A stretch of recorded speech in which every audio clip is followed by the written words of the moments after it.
Hello, welcome back to Final Fantasy XIII. Look at these beautiful CGI clouds. Couldn't run if you wanted to. I'm glad that Fang is here to tell us these things, otherwise I wouldn't know that Snow can't jump out of a flying vehicle into clouds. He can't do it, just so you know. Look at you. Wonder what's under the hood of that thing. Keep your pants on. Ha ha, sex. You'll get a peek soon enough. Just try and behave. I'm not gonna make any promises. Cheeky boy. We must have missed a cutscene or something, eh? Because what happened? Why did things change?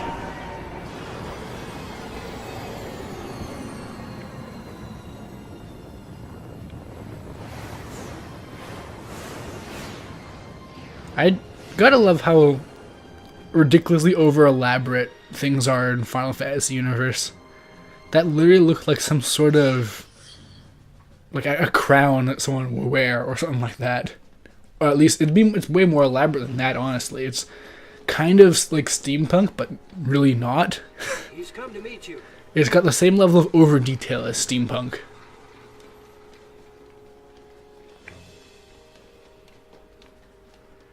You know, this game's right. I should be playing Final Fantasy IX instead. It's a much better game than this. Hey! Fan service character for some reason. Seriously, everyone loves this character we're about to meet. Halt. You must be Snow. Meet Cid Raines. Brigadier General of the One of the most beloved Final Fantasy characters. The most inexplicably beloved Final Fantasy characters, I must say, to clarify. I do not get it, but he is loved to like a ridiculous degree. People wanted him in the Dissidia franchise for some reason, as a villain instead of like, as a tainted I don't know, someone. This guy barely even factors into the plot. He only gets a few cutscenes. It's spoilers. When it comes to Pulse, But like, I don't know, people love him. Like, it's like a kind of like a anti-hero kind of love thing where the people love like Riku or something like that. But at least Riku is an important character in Kingdom Hearts. This guy is really nothing. Innocent people. That's how you lend us a hand? those are the Sanctum's methods. The public fears what it doesn't know. It's grown tired of living in constant terror of these threats from the world below.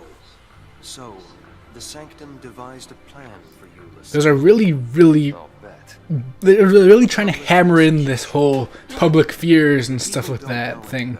It's almost as if they're trying really hard to be a commentary on something. Way too hard.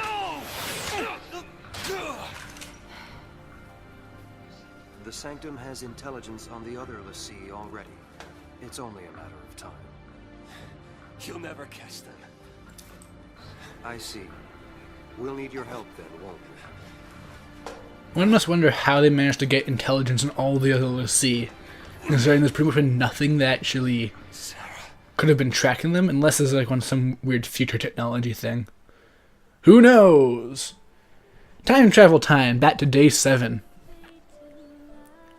It's a good thing that these cutscenes are out of order, otherwise the story would make sense. But that's the thing though, it's not supposed to make sense right away. People are way too impatient with this game.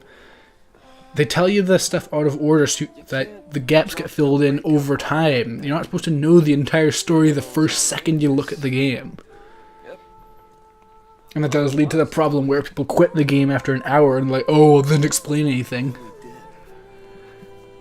You kind of have to go into an RPG expecting that you're gonna be in there for a long haul. If you think, oh, 10 hours into the game, I haven't beaten it and done New Game Plus and also, I don't know, beaten Uncharted 3 times, then, I don't know. I'm rambling at this point. Listen, it's over. Please, just stay away from me. What happened? At least tell me that. If it was something I did, just say it.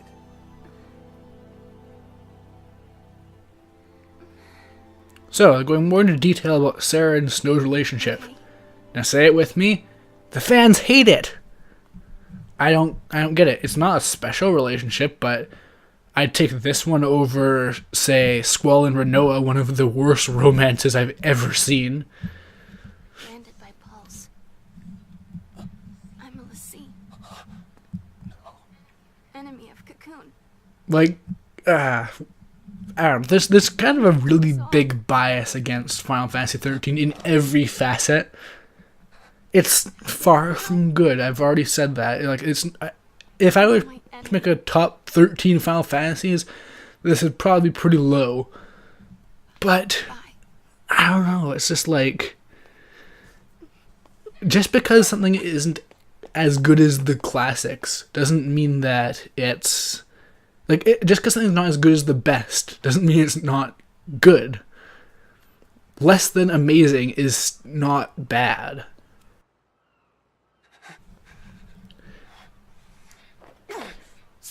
And I don't think this is even really trying to be that. They didn't really go into this thinking, oh yeah, this is going to be the new Final Fantasy VII.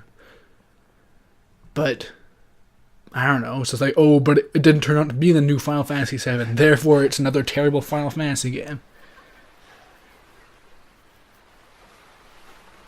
I kind of feel like maybe people who think Final Fantasy XIII is terrible, some people actually say it's the worst game they've ever played, or the worst like RPG they've ever played. They say that it has like the worst voice acting they've ever seen, worst gameplay they've ever seen, that kind of thing. They probably don't play that many games. Like, if you think the voice actors in this game are bad, go play Arc Rise Fantasia. Holy crap. Like, these are talented voice actors. I don't really get the view. Anyways, this is one of those rare moments we get to interact with people, kinda. You can walk by other people and they'll talk about things. And because James Arnold Taylor doesn't have the best range, one of the guys sounds exactly like Tidus from Final Fantasy X. Long face. You and Sarah have a fight? But yeah, there's actually people you can go to your way to talk to as well. This is the closest thing you get to a town in the entire game. Is that just talking about breaking up? It's no wonder it happened. What are you doing moping around here? But yeah, they have Go find that a girl fair amount of yours stuff and to tell say. her what you gotta tell her. I'm actually kind of worried I might have missed some stuff. I think if you walk by the NPCs, they all have 3 unique lines of dialogue to say, and I didn't walk by them 3 times, I just walked by them once. So, I may have messed this up. How'd you like the new look? Decent clothes and Palom. Hey look! His blue hair has a backstory. Remember old games where they could just be like, oh yeah, this person has green hair, or this person has pink hair, or this person has yellow hair, whatever, and that'd just be it.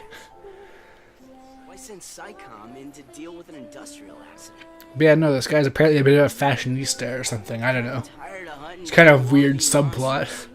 Wish something would happen to shake things up a little. Give old Nora a chance to really strut its stuff. Ha ha ha, hindsight. How come Sarah's not with you, big guy? Some troops came through a while ago. Said they couldn't be letting armed civilians go off hunting monsters on their own. Who cares what they say? The army's no match for Nora, right? Haha, civil disobedience. That Our lightning heroes. missiles are all right. Stubbornest thing I ever saw. If you and Sarah decide to elope, I got your back.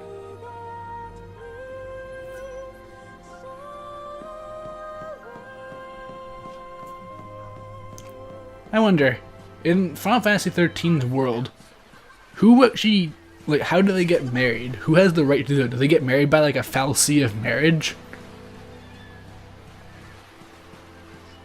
Or I guess they probably get married by the evil pope. Nah, she hasn't been by here. He's all tuned up, oiled, and ready for action.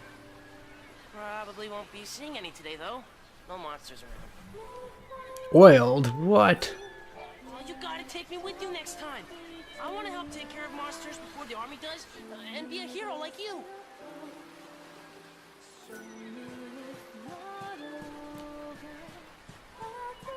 Yeah, it's kind of bad writing when all the characters are like, gee, I sure wish something exciting would happen. I want to be a hero and fight monsters. It'd really be great if just anything would happen, like some sort of action, maybe something involving the Sanctum, maybe with like some fal'cie in there. Can I just say, this is actually one of the moments in the game I actually think looks the most visually beautiful. Like, the water and the sunset really looks nice. Honestly, despite the fact that I have praised this game's graphics quite a bit, I don't really find them that amazing, except in specific scenes like this. Sarah!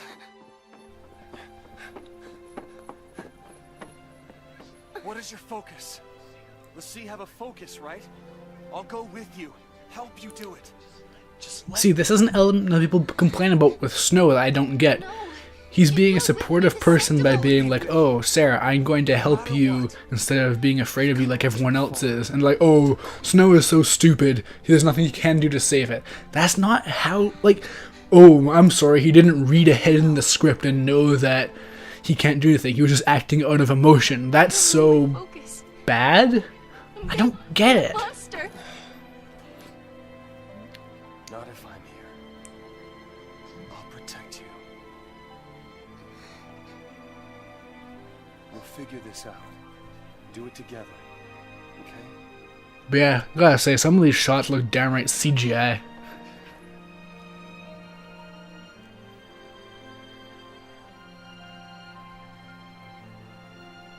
I'd just like to point out that this entire part has been pretty much cutscene and gameplay masquerading as a cutscene. When we're finished, I'll turn to Crystal.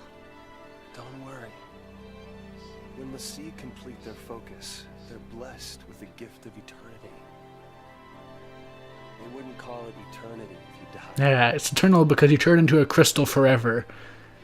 That sounds like good. You and me will always be together.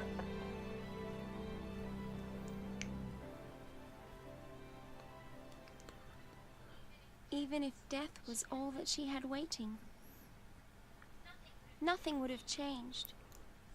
Sarah was brave enough to face it. So that was 12 minutes of cinematics. See you next time.